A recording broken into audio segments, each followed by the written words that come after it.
안녕하십니까.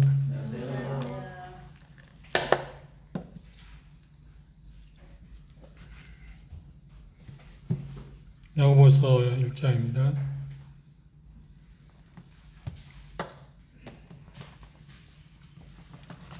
오늘 야고보서 1장 19절에서 21절에 있는 말씀까지 보겠습니다.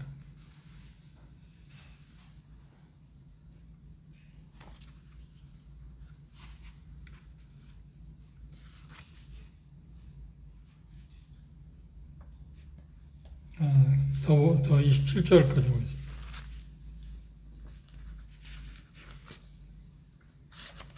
끝절까지는 다 모르겠지만 그래도 거기까지 있겠습니다.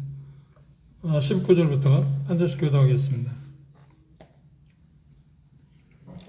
내 사랑하는 형제들아, 너희가 알거니와 사람마다 듣기는 속히하고 말하기는 더디하며 성되기도 더디하라. 사람이 성내는 것이 하나님의 의를 이루지 못함이라. 그러므로 모든 더러운 것과 넘치는 악을 내어버리고 능히 너희 영혼을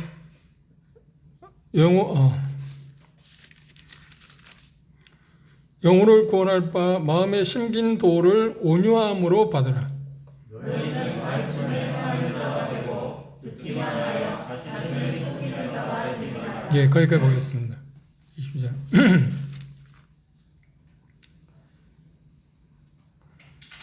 야고보 사도는 흩어져 있는 유대 12지파에게 그 수신자들의 그들이 당하고 있는 그 여러 가지 어려운 상황 가운데서 그들의 믿음이 흔들리고 자기들이 예수 그리스도를 믿고 그리스도의 된 것에 대해서 회의적인 그런 태도를 갖고 있는 그들의 모습을 바라보면서 참 신자, 참 그리스도인은 어떤 사람인가, 무엇으로 증명할 수 있는가 하는 것에 대해서 이야기해주고 말해주고 그래함으로 인해서 그들로 하여금 자부심을 갖고 자기들이 당하고 있는 여러 가지 시련들 또 유혹들 그것들 이길 수 있도록 돕기 위해서 1장 그 부분을 지금 이야기하고 있습니다.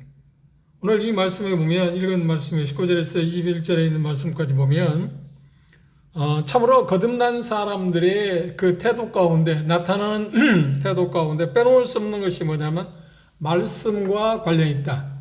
그런데 이 말씀을 보면 문맥을 무시해버리면 뜻밖의 지금 우리가 읽은 것처럼 19절에는 뭐라고 그랬습니까? 내 사랑하는 형제들아, 너희가 알거니와 사람마다 듣기는 속히하고 말하기는 더디하라. 성내는 기도 더디하라.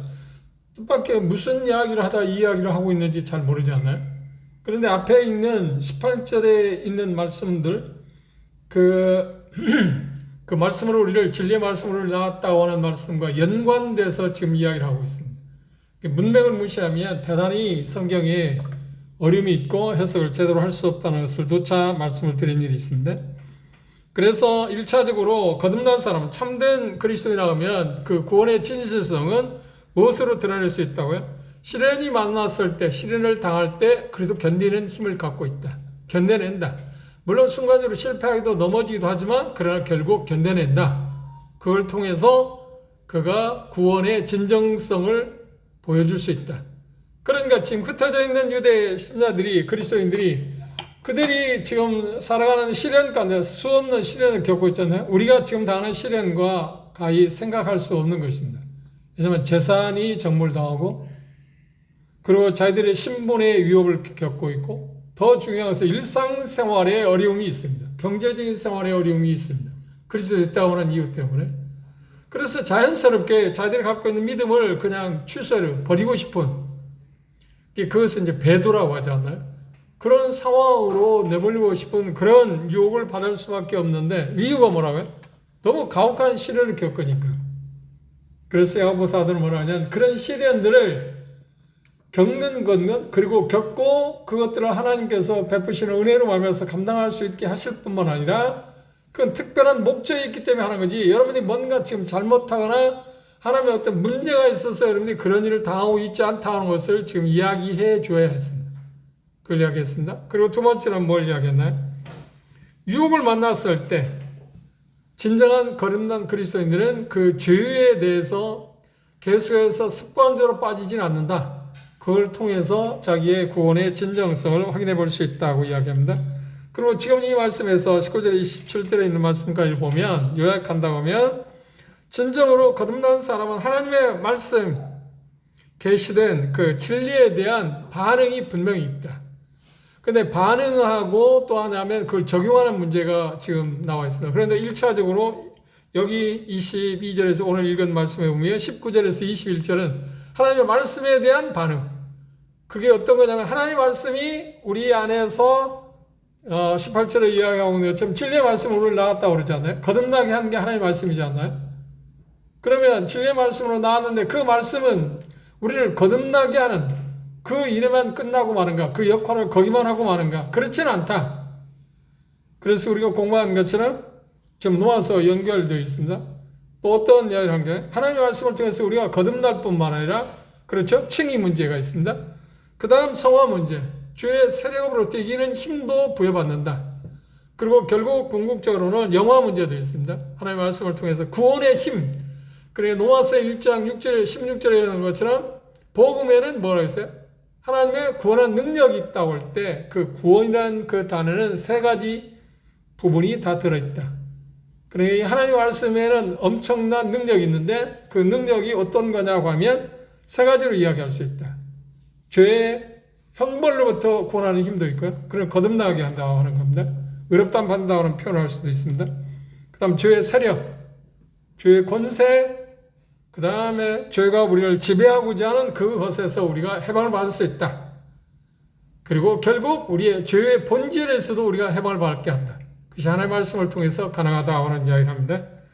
그렇다고 하면 그러기 위해서는 하나님의 진리의 말씀을 우리가 어떻게 하면 우리의 삶 가운데 뿌리게 내리게 할 수 있겠느냐.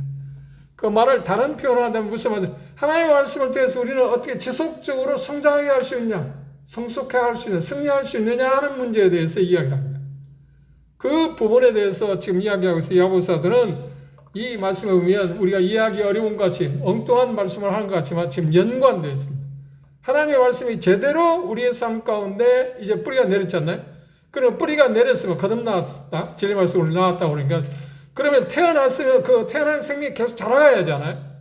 자라갈 수 있기 위해서 할 수 있는 게 뭔가요? 하나님의 말씀이 제대로 뿌리를 내리고 계속 건전하게 자라가도록 해야 하지 않나요? 그 일을 하기 위해서 우리가 해야 할 세 가지를 지금 이야기했어요.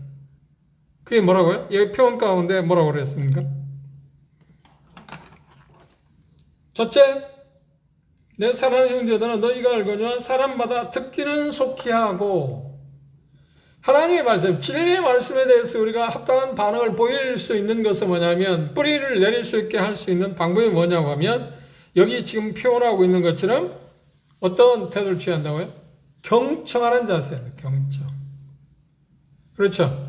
말하기를 더디하라고 하는 말은 지금 경청에 대해서 이야기하고 있습니다. 우리가 하나님의 말씀에 대해서 대단히 문제가 되는 게 뭐냐면 그것이 메시지를 전하는 사람에게도 문제가 있고요. 메시지를 듣는 사람에도 문제가 있습니다. 특히 메시지를 전하는 사람들의 특징이 뭐냐면 다른 사람 말을 들으려고 하지 않습니다. 이게 참 묘한 이야기다. 그 말은 뭐냐 배우려고 하잖아요. 자기가 잘한다고. 참 그런 사람들을 우리는 속된 말로 뭐라고 그래? 엉덩이 뭐가 난다고? 불렀다 그래. 되지도 못하는 사람이 된 것처럼 뭔가 자기가 조금씩 성장해 가면 성숙해 가면 할수록 뭐라 해요? 나는 부족하다. 나는 계속 배워야 한다는 태도를 취하지 않나요? 그런데 그렇지 못합니다. 이게 이 심각한 문제입니다. 우리는 하나님의 말씀에 대해 다른 부분에 대해서도 마찬가지지만 우리 일상생활에서 그렇잖아요. 우리는 많은 경험을 갖고 연륜을 갖고 있다 할지라도 어린아이에게서 심지어 배울 수 있다고 그러지 않나요? 하물며 하나님의 말씀에 대해서는 우리는 얼마나 배워야 합니까? 배우는 자세가 우리가 대단히 중요하지 않나요? 이 세 가지는 긍정적인 걸 이야기하고 다음에 나오는 세 가지는 부정적인 쪽을 이야기합니다. 그러면 첫째 세 가지 긍정적인 쪽에서 어떤 거냐면 말하기는 더디하라. 말을 하면 잘 생각하세요. 말을 하면 상대방의 말을 들을 수 있나요? 들을 수 없나요? 배울 수 있나요? 배울 수 없나요? 배울 수가 없습니다. 그래서 뭐라고 말하기를 더디하라. 경청하라고 하는 말입니다. 바꿔 말하면. 하나님의 말씀이 제대로 하나님의 말씀에 대한 우리의 반응이 가장 중요한 건 뭐냐면 경청하는 자세가 필요하다는 거예요. 이게 참 중요하지 않나요? 재미있는 것은 똑같은 말씀을, 그렇죠, 똑같이 표현할 수는 없습니다. 조금씩 다를 겁니다.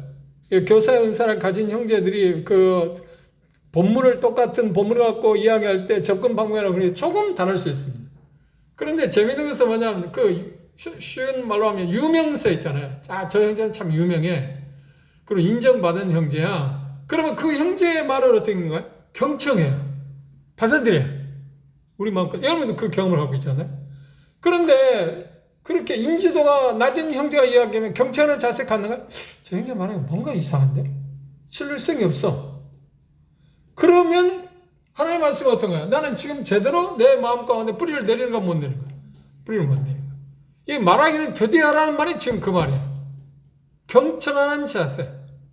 하나님의 말씀이 제대로 우리의 삶 가운데 뿌리를 내리고 그 말씀이 구원의 역사를 이루어가도록 하기 위해서 우리에게 필요한 게 뭐냐면 경청을 이야기하고 있습니다. 말하기는 더디하라. 우리는 말하면서 상대방의 말을 경청할 수는 없습니다. 그러니까 우리의 삶 가운데 토론이라고 하는 게 있지 않나요? 토론할 때 우리의 문제가 뭔지, 우리는 토론의 문화가 아직 정착이 안 돼 있어요. 그래서 뭐 정치인들도 마찬가지고 뭐 토론한다고 뭔가요? 상대방에 공격적이고, 그리고 토론의 자세 제일 중요한 게 뭔가요? 자기가 생각하는 것을 꼭 관철시켜야겠다고 생각해. 그게 토론하는 거야. 토론은 그런 게 아니잖아요. 내 생각을 이야기하고 상대방의 생각을 받아들이고, 그래서 어떤 것이 더 좋은 것인가 합리적인 생각을 추구하는 것이 토론의 목적 아닌가요? 그런데 제가 몽골 가보니까, 몽골은 공산주의 오랫동안 있었기 때문에 토론의 문화가 잘 돼요. 물론 자아 비판이겠죠. 토론의 문화가 잘 정착되어 있어요. 그런데 그 가운데서 그 사람들이 물론 부정적인 면도 있지만 긍정적인 뭐냐면 상대방의 말을 잘 들어요. 상대방을 잘 들어요. 그러니까 상대방의 말을 잘 듣기 위해서는 우리가 할 수 있는 게 뭐냐? 야고보는 뭐라고 해요? 말하기를 더디하라. 말하기를 더디하라. 그 말은 어떤 이야기인가요? 말하지 말라는 거예요? 아니, 그 말이 아니고 지금 여기 표현하고 있는 것은 경청하라. 누군가 하나님의 말씀을 할 때마다 그 말씀에 대해 경청하는 자세를 가져야 한다. 토를 달지 말고. 그런데 속된 말로 뭐라고 하냐면 하나님의 말씀을 들을 때, 메시지를 들을 때 삽질하지 말라고 하잖아. 펀해. 전하냐. 그러면 그 말씀이 내게 어떤 영향을 줄 수 있나요? 아무런 영향을 줄 수 없지 않다. 이게 우리의 지금 심각한 문제를 야고보 사도는 이미 이야기를 했습니다. 두 번째, 이 표현 가운데서 그렇게 지금 이야기하고 있습니다. 첫 번째는 하나님의 말씀을 받아내는 태도에 대해서 언급을 했습니다. 그게 뭐라고 그랬나요? 첫 번째, 듣기는 속해라. 그러니까 경청해야 한다. 하나님의 말씀을 주의 깊게 들어야 한다. 왜냐하면 하나님의 말씀이니까. 말씀을 전하는 사람이 누구냐고 하는 것에 대해서는 그렇게 중요하지 않다고요? 아니요, 그렇지 않습니다. 말씀을 전하는 사람도 대단히 중요합니다. 첫째, 말씀을 전하는 사람이 중요한 게 뭔가? 그는 반드시 거듭난 사람이야겠죠. 거듭나지 않은 사람 말씀을 이야기한다고 해도 그건 하나님의 말씀에 대해서 지금 제대로 파악할 수 있는 능력이 없으니까. 그렇죠? 그리고 거듭났다 할지라도 어떤 거예요? 하나님께서 주신 은사가 있지 않나요? 은사는 대단히 중요한 것이에요. 이 은사라는 것은 고유의 영역입니다. 다른 사람 표현할 수 없는 것을 표현하는 거예요. 물론 흉내낼 수는 있을 겁니다. 저도 마찬가지입니다. 흉내낼 수는 있을지 모릅니다. 그런데 고유의 하나님 성령님의 능력으로 주어지는 거기 때문에 은사가 있어야 합니다. 아무리 은사를 출중할지라도 여기 말씀에서 나옵니다만 그가 거룩한 삶을 살고 있어요. 하나님 앞에서 죄 짓는 삶이나 뭔가 문제를 갖고 있어서 메시지를 전한다고 하면 그 말씀에 효력이 있어요, 없어요? 그 말씀 자체에 문제는 없을지 모르지만 그게 그 사람들에게 전해질 때 그걸 수용력이 없어진다는 겁니다. 그렇죠? 이게 대단히 중요한 이야기입니다.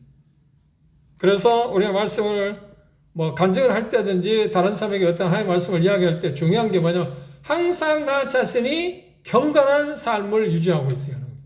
이거 참 중요한 것이에요. 두 번째, 말하기를 더디하라고 그랬어요. 듣기는 속히 하고 말하기는 더디하라고 그랬습니다. 그렇죠? 그러니까 여기 표현 가운데서 입을 다무는 법, 침묵하는 법을 배우는 거죠. 자문 기자는 뭐냐 하면 사람들 앞에서 말하지 않으면 어떤 거예요? 그 사람이 바보냐 천치냐 하는 것을 얼마나 지혜로운지 알 수 있다 없다? 없다. 그런데 말을 많이 하면 어떤 거예요? 아, 그 사람의 모든 것을 다 드러낸다. 그래서 침묵은 대단히 중요한 이야기라고 이야기하고 있습니다. 자신의 마음 가운데 있는 것들, 그것들을 우리는 특별히 조심해 생각해야 합니다. 그런데 첫 번째, 듣기는 속해라고 경청해야 한다고 하는 그 표현 가운데서 하나님의 말씀을 우리는 뭘로 생각하는 거예요? 여러분, 하나님의 말씀에 대해 어떤 태도를 갖고 있나요? 다른 말로 하면, 여러분들 하루의 시간에 하나님의 말씀을 대하는 시간이 얼마나 되나요? 하나님의 말씀을 대하는 시간이 얼마나 되느냐 하는 것은 중요한 이야기는 합니다. 그런데 그가 전부는 아니에요. 왜냐하면 아무리 하나님 말씀을 오래 대하는 하루에 오래 대한다고 할지라도 지금 야고보 사도가 이야기한 것처럼 잘못된 태도에서 접한다면 그건 별로 효력이 없다. 그래서 시편 기자는 뭐라는 거야? 하나님 말씀에 대해서 어떤 표현을 한 거야? 자기 친구, 벗으로 생각해야 한다. 하나님 말씀을 친구처럼 벗으로 생각하는 그런 태도가 우리가 돼야 한다. 왜냐하면 하나님 말씀을 통해서 우리가 거듭나게 됐잖아요. 그리고 더 나아가서 뭐냐? 하나님 말씀은 우리의 죄의 유혹으로부터 건져낼 수 있는, 건짐을 받을 수 있는 능력도 있습니다. 그리고 이야기한 것처럼 그분과 가까이에서 친밀한 상임을 나눌 수 있는 매개 역할을 하는 게 뭔가요? 하나님 말씀이잖아요. 그래서 하나님 말씀을 항상 매일 친구처럼 대하는 그런 태도가 대단히 중요합니다. 사랑하는 사람을 대하는 그런 태도가 대단히 중요합니다. 시편 한번 볼까요? 시편 1편 2절에 보면 시편 기자는 뭐라고 했나요?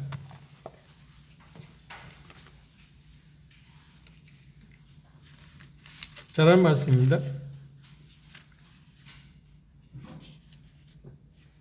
함께 읽어봅시다. 시작.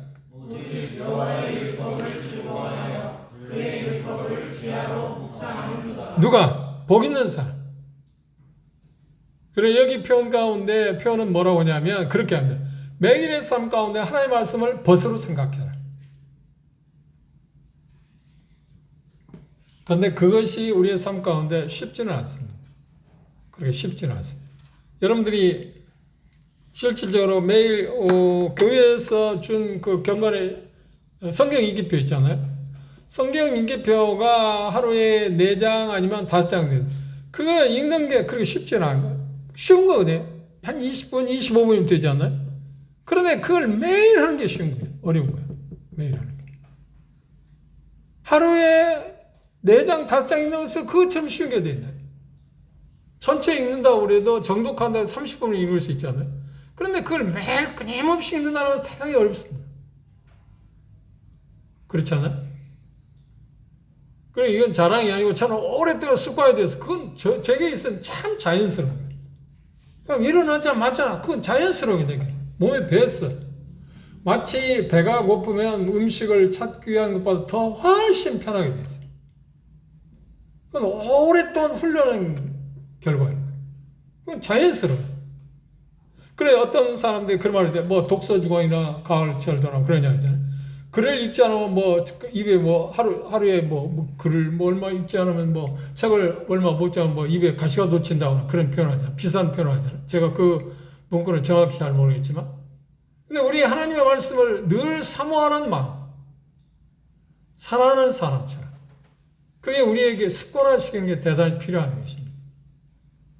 그것들을 우리가 우리의 삶 가운데 습관화시킬 수 있는 그런 게 우리에게 중요한 문제입니다. 그런데 세 번째로 여기 보면 성내기도 더디하나. 그럼 말씀과 관계에 성내는 게 뭔 중요한가? 여기 성낸다는 말 자체가 어떤 거냐고 하면 마음 깊은 곳에서 분노가 조용히 들끓는 것을 성낸다고 표현했어요. 그러면 이 말씀과 관계에 성낸다는 말은 무슨 말입니까? 말씀을 들을 때 괜히 짜증나는 거예요. 싫은 거야. 적대감을 갖는 거야. 거듭나지 않은 사람의 특징이 뭔가요? 하나님의 말씀을 들을 때 그들은 특징이 뭔가요? 계속 반대해요. 그리고 반역을 해요. 그게 구원받지 않아서 특색 아닌가요? 그런데 구원받고 나도 하나님의 말씀이 제대로 우리의 삶 가운데 뿌리를 내리지 못하게 하는 이유가 뭐냐면 성내는 것이에요. 하나님의 말씀에 전 내 마음에 안 들어. 하나님의 말씀인데 뭔가 토를 찾고 들어. 그걸 성낸다고 지금 이야기해요. 이 성낸다는 우리가 인간관계에서 화를 낸다 그런 표현이 아닙니다. 그렇죠? 무슨 말 이해하셨죠? 하나님 말씀을 들을 때 그 말씀에 대해 적대감을 갖는 것을 성낸다고 그래요. 그 표현은 여러 가지라고 해요. 성내는 그 자세는 여러 가지 있잖아요. 괜히 싫거나, 그리고 성낸다고 하는 가운데 평가는 뭐냐면 그 말씀을 들을 때 졸리거나, 짜증낸다. 왜 저렇게 말씀하시지? 저 나하고 생각하고 전혀 다른 이야기인데. 하는 그런 모든 것들을 여기 지금 표현하고 있는 게 뭐냐면 성낸다고 표현했습니다. 사도행전 8장 1절 한번 보시죠. 우리가 이미 공부해 온 부분입니다만.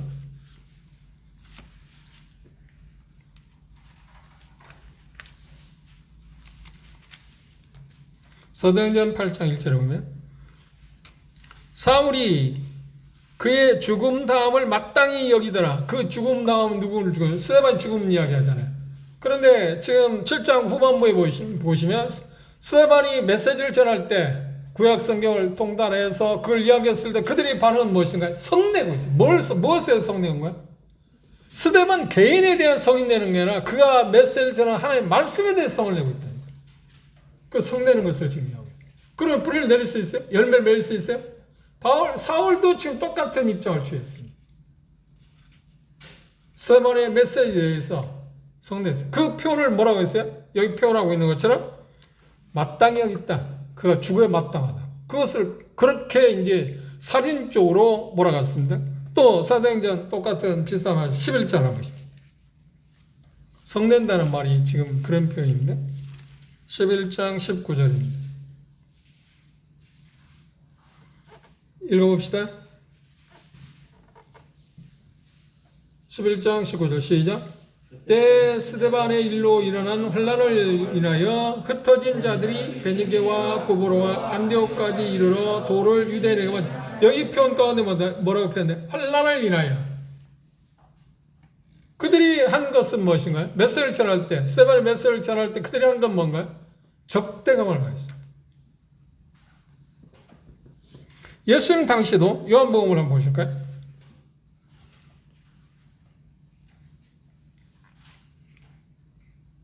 이 장입니다. 성전 철경케 하는 일을 하셨을 때 지금 상황에 대해서요. 요한복음 2장 14절에서 16절입니다. 성전 안에서 소와 양과 비둘기 파는 사람들과 돈 바꾸는 사람들이 앉은 것을 보시고 노끈으로 채찍을 만드사 양이나 소를 다 성전에서 내어 쫓으시고 돈 바꾸는 사람들의 돈을 쏟으시며 상을 보시고 비둘기 파는 사람들에게 이르시되 이것을 여기서 가져가라. 내 아버지의 집으로 장사하는 집을 만들지 말라 하시니 그들의 반응은 무엇이었나요? 화가 났어요. 그분의 말씀에 대해서. 비슷한 말씀이 마태복음 21장에 되어 있습니다. 마태복음 21장 볼까요? 12절입니다.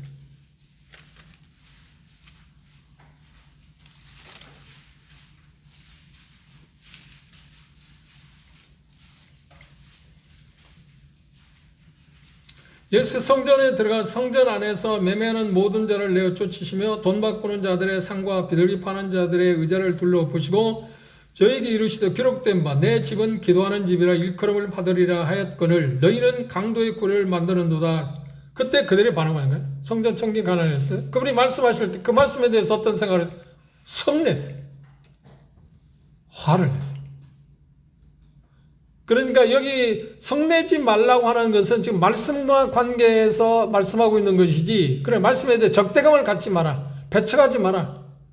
그 말이지, 우리가 일상적인 인간관계에서 내는 화를 지금 말하는, 성내는 것을 말하는 게 아닙니다. 무슨 말을 이해하셨죠?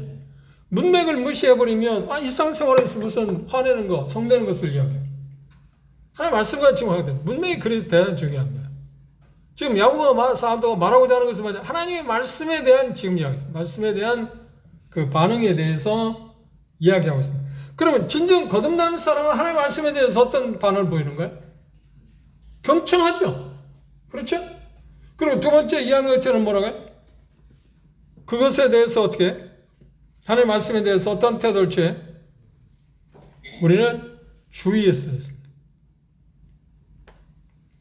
그 다음 하나님의 말씀에 대해서 우리는 성내지 않습니다. 그런데 구원받고 나서도 종종 우리의 삶을 조사해 보면 어떤 문제가 있는 거야? 이 하나님의 말씀에서 성내는 경우가 있어요. 화를 내는 경우가 있어요. 배척하는 경우가 있어요. 그 표현은 정도의 차이는 있을지 모르지만 우리 제게도 있었고 여러분도 있었잖아요. 그러면 그 말씀이 우리 삶에 영향을 미칠 수 있어요? 없어요? 미칠 수 없어요. 구원하는 힘을 상실해요.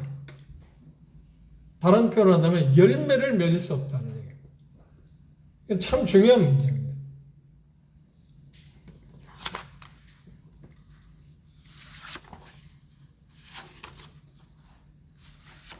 그 다음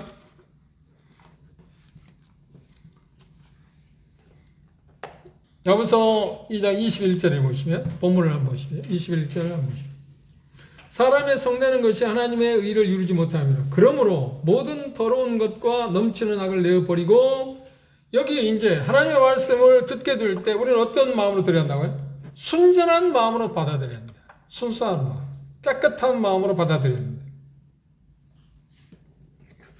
그 반대되는 이야기를 했습니다. 부정적인 이야기를 했습니다. 어떤 마음으로 받아들이면 안 된다고요? 여기 보면 모든 더러운 것, 넘치는 악을 내어버리고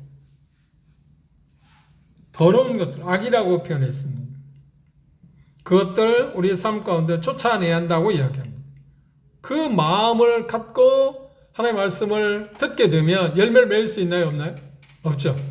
이 말은 무슨 말이냐면 우리가 하나님의 말씀이 우리 안에서 온전히 뿌리를 내리고 좋은 열매를 맺기 위해서 구원할 수 있는 힘을 배양할 수 있기 위해서 어떤 것가 필요하냐면 우리 마음 가운데 하나님의 말씀을 들을 때 우리 마음 가운데 죄악을 품으면 안 된다. 문제가 있으면 그걸 버려야 한다. 그걸 회개나 자백이라고 표현합니다.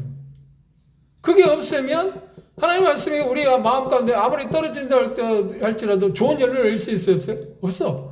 우리는 마태복음 13장 씨 뿌리는 비유에 대해서 예수님이 설명한 걸 알고 있지 않나요? 똑같은 말씀이잖아요. 똑같은 말씀인데 길가, 그 다음에 돌밭 위에 가시떨 위에, 그 다음 네 번째는 뭔가요? 좋은 밭. 그런데 돌밭이나 길가나 가시떨기는 여기 지금 말씀한다면 마음이 어떻더래요? 더럽기, 악이라고 하는 게. 거기에 아무리 하나님의 말씀이 떨어진다고 그러는데 듣고 배운다 할지라도 영향력이 있다 없다? 우리의 삶 가운데 어떤 영향을 줄 수 있다 없다? 그러니까 우리 똑같이 하나님의 말씀을 듣고 배우는데도 가르침 받는데 어떤 사람은 쑥쑥 잘하는가 하면 어떤 사람은 제자랑거림 겪기도 하고 퇴보하는 경우도 있어요. 퇴보하는 사람은 어떤 사람은 그리고 적대감을 가질 때가 있어요. 그리고 잘하지 못하는 이유는 여기 악을 갖고 있을 때, 죄를 품고 있을 때. 그리고 야곱 사도는 하나님의 말씀에 대한 우리의 반응이 있어서 이 부정적으로 악을 버려야 합니다. 하나님과 순수한 마음으로 하나님의 말씀을 받아야 한다고 이야기하고 있습니다. 그렇죠? 그 다음 세 번째, 그렇다고 하면 하나님의 말씀을 받아들일 때 어떤 태도가 필요한가? 첫 번째는 뿌리를 내리게 하는 토양 문제에 대해서 이야기했다고 하면, 그렇죠? 여기에서 지금 세 번째 이야기하는 것은 하나님의 말씀 받은 태도에 대해서. 어떤 태도래? 겸손한 태도, 부드러운 마음.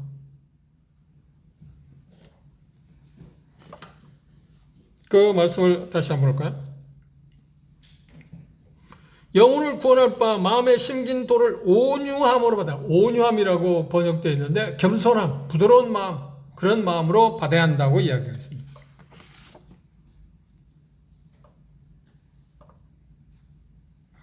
그 마음에 심겨지라는 말은 무슨 땅에 씨앗을 뿌리는 것과 같은 지금 이야기를 하고 있습니다. 땅에 씨앗을 뿌릴 때 어떤 밭에 씨앗을 뿌려야 열매를 맺나요? 옥토, 좋은 밭이라고 그랬어요. 근데 하나님 말씀이 동일한 하나님 말씀이 전해지고 듣고 배우고 개인적으로 접하는데도 열매를 맺지 못하는 이유는 뭐냐면 어떤 거예요? 마음이 딱딱합니다. 거룩하지 아니하며 하나님과 상용 가운데 문제를 갖고 있으면 그분과 나 사이에 어떤 죄악으로 말미암아서 장벽이 있다고 하면 하나님의 말씀을 아무리 듣는다 할지라도 그 말씀은 우리의 삶에 영향을 미칠 수 있어요? 미치지 못한다. 잘하지 못한다. 이건 대단히 우리의 삶 가운데 중요한 문제입니다. 우리는 종종 그렇지 않아요? 나는 하나님의 말씀을 지금 제대로 배웠는데도 내가 잘하고 있지 못하다. 잘하는데 문제가 있다. 계속 어린아이의 길을 걷고 있다. 히브리 저자는 5장에서 그런 이야기합니다. 너희가 이미 시간적으로 보면 어른이 돼서 그 표현을 뭐냐면 이제 뼈도 먹고 우유만 아니고 이유식만 아니고 이제 밥도 먹고 죽만 아니라 이제 밥도 먹고 뼈도 먹을 수 있는 골라 먹을 수 있는 사람이 됐는데 여전히 지금도 여러분들은 왜 어린아이 상태에 있느냐? 그 이유는 뭐라고요? 지금 여기 말씀한다고 보면 하나님의 말씀을 들을 때 그 말씀을 받아들일 때 겸손한 마음으로 받지 않기 때문에 그리고 부정적으로 어떤 마음을 갖고 있기 때문에 그렇다고요? 토양이 나쁘기 때문에 내 마음에 지금 토양이 잘 안 되기 때문에 토양이 세 가지 이야기했습니다. 첫 번째 이야기가 뭐라고요? 경청하는 자세. 그렇죠? 말하기는 대대해라. 그리고 또 뭐라고 했나요? 그것에 대해서 주의 깊게 받아들일 태도입니다. 세 번째는 뭐예요? 적대감을 갖지 않아. 하나님 말씀에 적대감을 성내지 마라. 적대감을 갖지 마라. 그리고 또 하나 이제 커다란 쪽에서 이야기하는 쪽에서는 뭘 이야기했나요? 내 마음 가운데 악한 것들이 있으면 그 하나님 말씀이 제대로 우리의 삶 가운데 열매를 맺을 수 없다. 효력을 발생할 수 없다. 힘이 없어진다는 겁니다. 어떤 마음으로 하나님의 말씀을 받아야 한다고요? 겸손한 마음이라. 부드러운 마음. 부드러운 마음이 우리에게 중요하다. 그래서 하나님의 말씀이 우리 마음 가운데 심기고 뿌리를 내리는 일 위해서는 중요한 표현이 뭐냐면 바로 여기 표현하고 있는 것처럼 마음에 심겨진 온유한 마음이라는 표현을 썼습니다.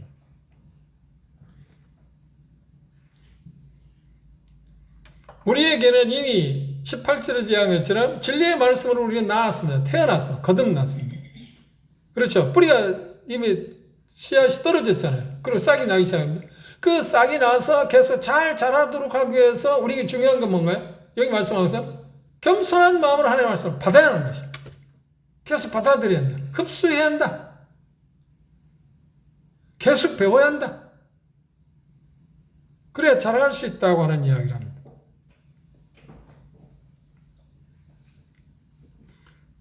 우리가 잘 알고 있는 것처럼 사도행전님이 공부했습니다.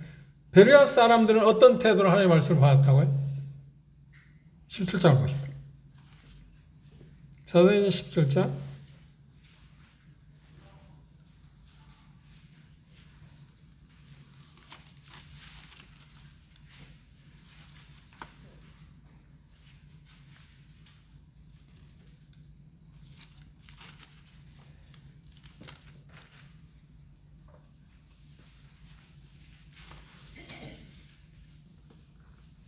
11절 함께 읽어봅시다. 사도행전 17장 11절 시작.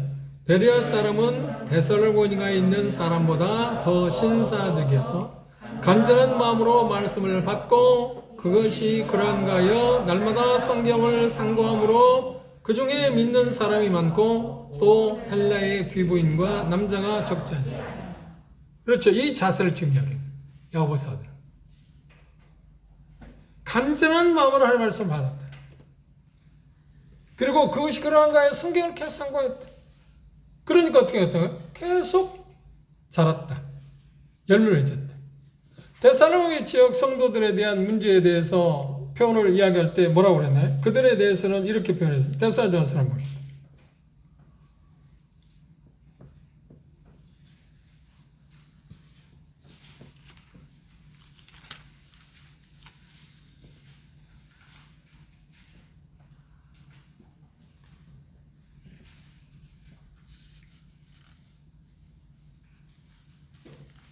데살로니가전서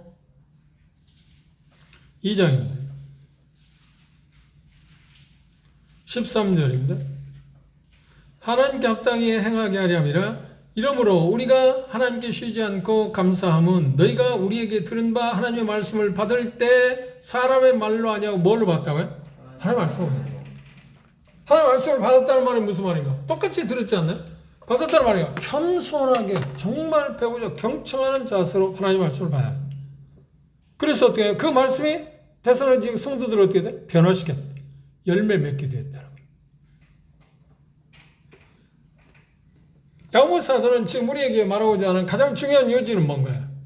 하나님의 말씀을 통해서 우리가 거듭났는데 이미 씨앗이 뿌려졌는데 그 뿌려진 씨앗이 계속 자라고 또 자라서 여러 가지 시련, 유혹들 그것 때문에 엉키고 설키는 삶이 있긴 하겠지만 그 가운데서 계속 잘 자라서 더 많은 열매를 맺기 위해서는 토양이 좋은 토양이 필요한데 그 좋은 토양은 어떤 태도라고 그랬습니까?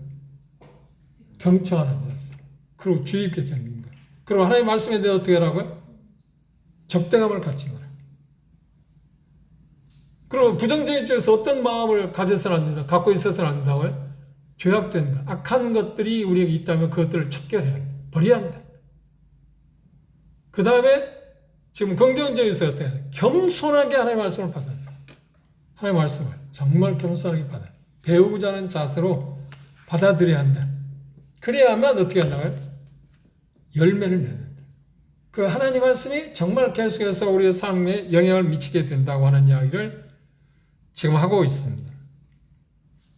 하나님 말씀은 요약하면 지금 야고보가 이야기한 것을 요약한다고 하면 칭의나 성화, 영화 문제까지 다시 말하면 죄의 결과로부터 구원, 죄의 세력으로부터 죄의 권세, 지배로부터의 구원, 그리고 죄의 본질로부터 구원 문제까지도 구원을 하시는 능력이 있다고 그랬어요.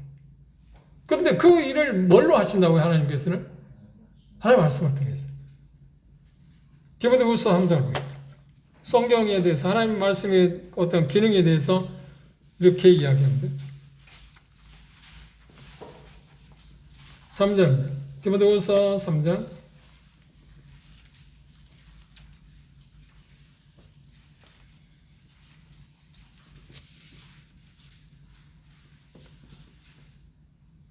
15절, 16, 17절입니다. 내가 어려서부터 성경을 알았나니 성경은 능히 너로 하여금 그리스도 예수 안에 있는 믿음으로 말미암아 무엇에 이르게 한다고요? 구원에 이를 지혜가 있게 한다. 그렇죠. 이미 구원 받았습니다. 우리는 대다수가.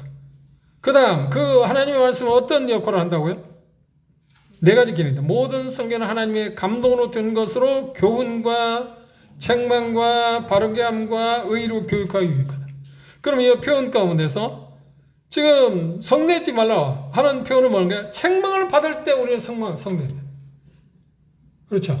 누군가 하나님의 말씀을 전하면서 우리의 어떤 문제에 대해서 이야기하면 화가 나잖아요. 그럼 그 말씀이 우리의 삶 가운데 영향을 미치고 열매를 맺을 수 있겠어요?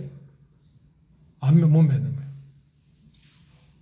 거예요. 저도 마찬가지지만 대다수의 사람이 하나님의 말씀을 싫어하는 이유가 뭐냐면 우리의 양심을 자꾸 건드리니까. 문제가 있다고 그러니까. 그런 게 싫은 거예요, 하나님의 말씀.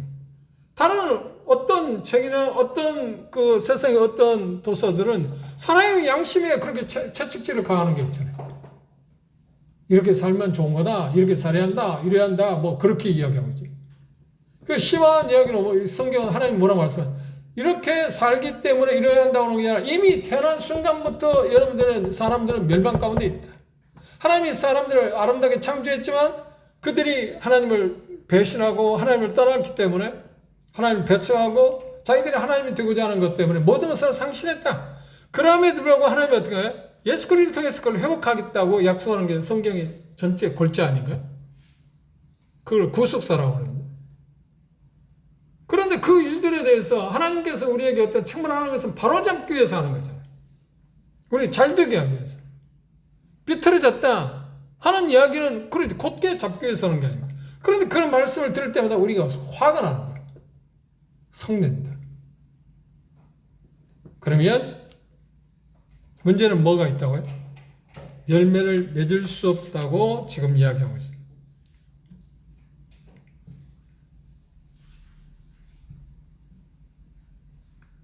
그럼 요약해 봅시다.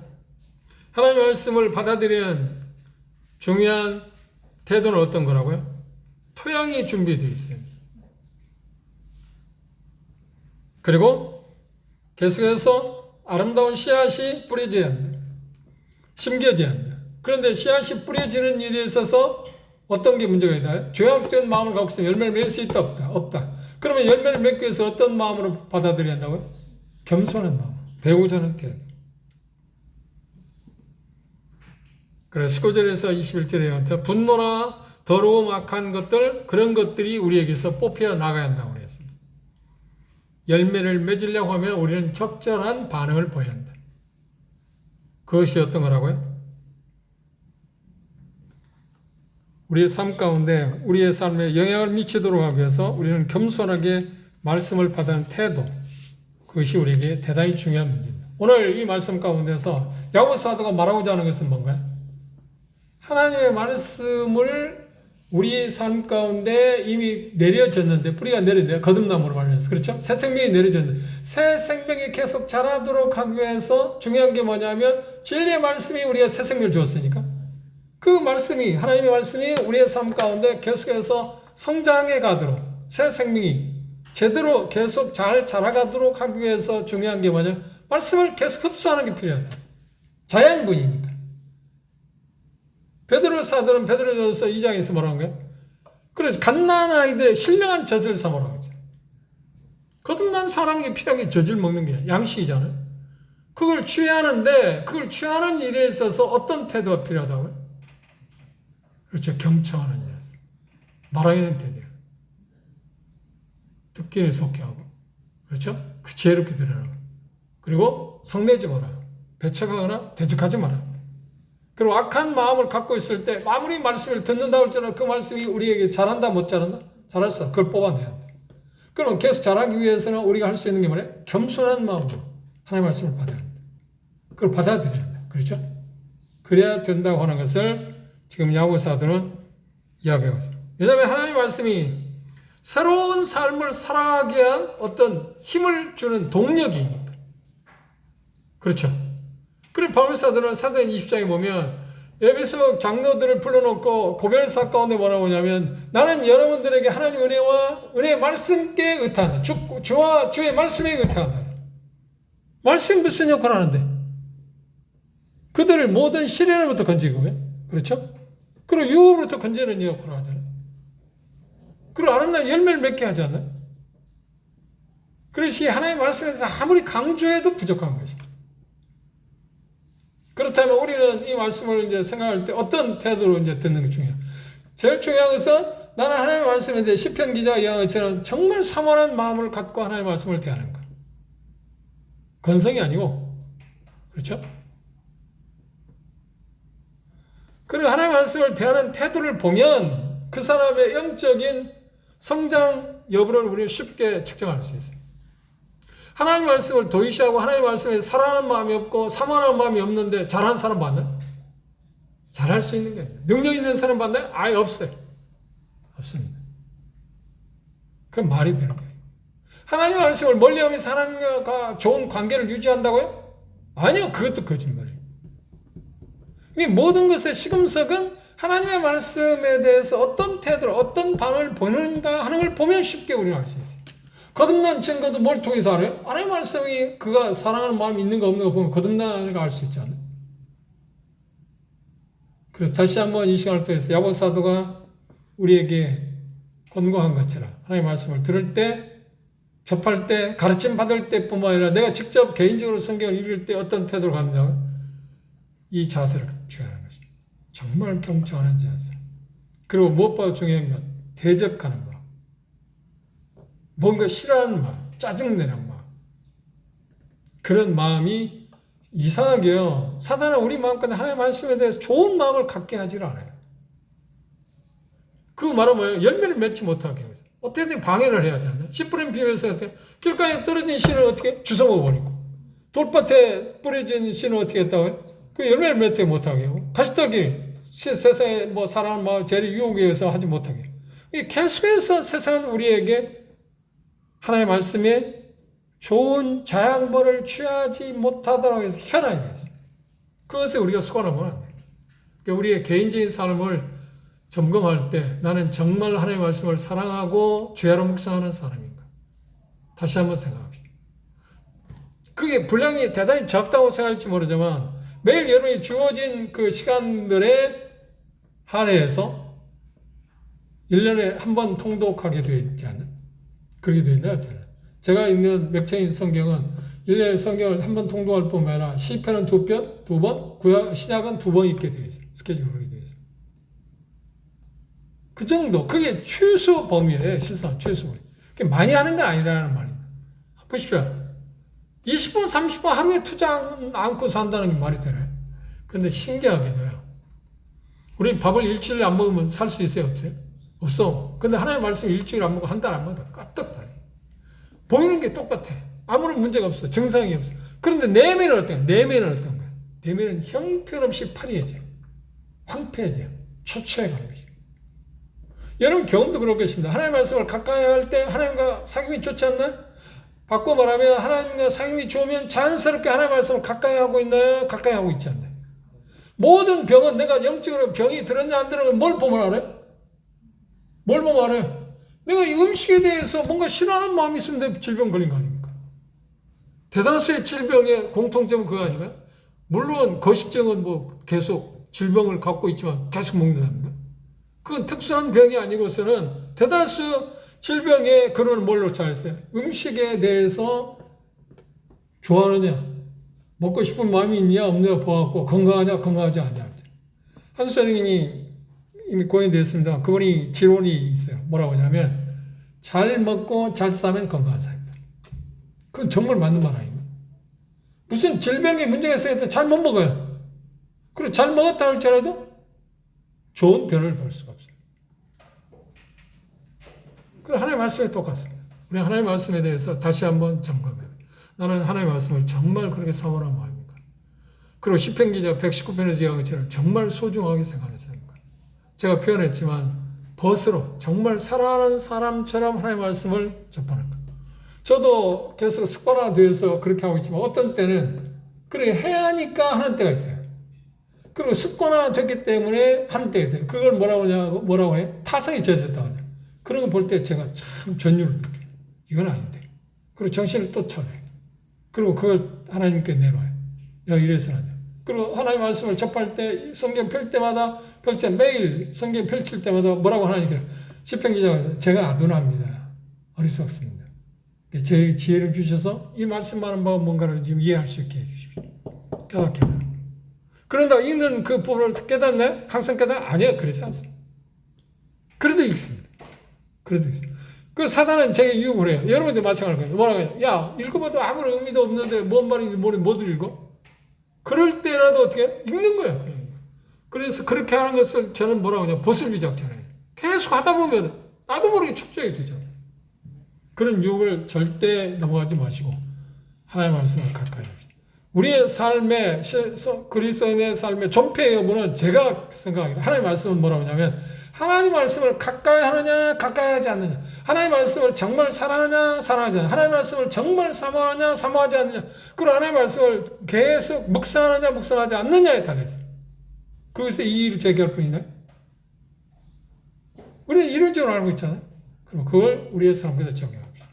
다음 시간에 이제 야고보사들은 여기 말씀에 보면 뭘 지금 이야기하고 있냐면 그걸 이야기하고 있습니다.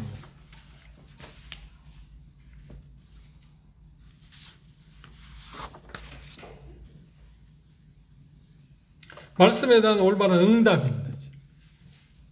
이제 우리가 받아들이는 태도에 대해서 이야기했으면 이제 말씀에 대해서 우리가 응답이란 어떤 변화가 있느냐, 말씀을 듣게 될 때 우리에게 어떤 변화가 있느냐, 그게 22절에서 27절에 있는 말씀입니다.